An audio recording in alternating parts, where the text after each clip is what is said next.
అందరికీ చల్లట్టు మా ఊరి స్టైల్‌లో ఈ విధంగా ప్రిపేర్ చేసుకోండి.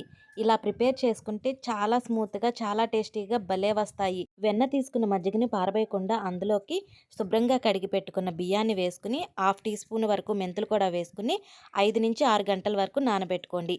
వాటితో పాటే 2 స్పూన్ల సగ్గుబియ్యం కూడా నానబెట్టుకోండి. మొత్తం 5 గంటలు నానిన తర్వాత వీడియోలో చూపించిన విధంగా మిక్సీలో వేసుకొని మెత్తని పిండిలాగా గ్రైండ్ చేసుకోండి.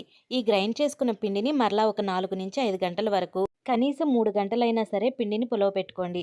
ఈ విధంగా పులవపెట్టుకుంటే దోసలు చాలా ఫ్లఫీగా బావుంటాయి. విధంగా పులిసిన పిండిలోకి హాఫ్ టీ స్పూన్ వరకు జీలకర్ర, ఉల్లిపాయ ముక్కలు, పచ్చిమిరపకాయ ముక్కలు, ఒక టీ స్పూన్ పసుపు వేసుకుని పిండి మొత్తం కలుపుకుని స్టవ్ మీద ప్యాన్ పెట్టుకుని ఇలా దోసలాగా వేసుకోవాలి.